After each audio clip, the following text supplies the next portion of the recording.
Hi friends, welcome back to our channel. இன்னைக்கு என்ன பார்க்க போறோம்னா இப்போ ட்ரெண்டிங்ல இருக்கிற கார்னட் ஐஸ்கிரீம் வீட்லயே எப்படி பண்றதுன்னு பார்க்கலாம். ரொம்ப சிம்பிளா வீட்லயே பண்ணலாம். டார்க் காம்பவுண்ட் சாக்லேட் 50 கிராம் அளவுக்கு எடுத்துக்கிறேன். மெல்ட் பண்ணி எடுத்துக்கோங்க. இது வந்துட்டு மோடே பிராண்ட். ஒரு பைப்பிங் பேக்கை மேலே இருக்கிற கோன் ஷேப்பை வந்துட்டு ரவுண்ட் ஷேப்க்காக கட் பண்ணி வச்சுக்கோங்க.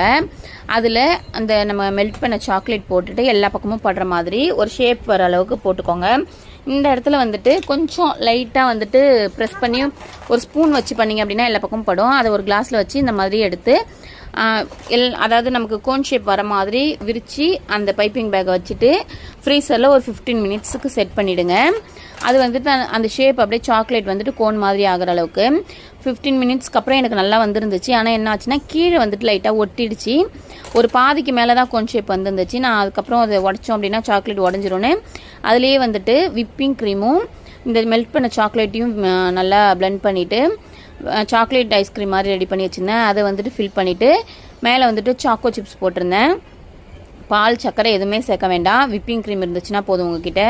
விப்பிங் க்ரீமும் சாக்லேட் கனாஷியும் சேர்த்து நல்லா மிக்ஸ் பண்ணி இந்த மாதிரி அந்த கோன் மாதிரி ரெடி பண்ணோம் இல்லையா, அதுக்குள்ளே செட் பண்ணிவிட்டு ஃப்ரீசரில் 4 to 5 hours வைங்க. அப்படி இல்லைன்னா நைட்டில் செஞ்சிங்கன்னா ஓவர் நைட் வச்சுட்டு மார்னிங் எடுத்திங்கன்னா நல்லா செட் ஆகிருக்கும் சூப்பராக. இப்போ பாருங்கள், நம்மளுடைய கார்னட் ஐஸ்கிரீம் சூப்பராக ரெடி. பார்க்குறதுக்கு ஷேப் மட்டும் கீழே வந்துட்டு கொஞ்சம் உடஞ்சிருச்சு, அந்த சாக்லேட் கீழே கவரில் செட் ஆகாததுனால. ஆனால் டேஸ்ட் அல்டிமேட்டாக இருந்துச்சு கார்னட்டோ.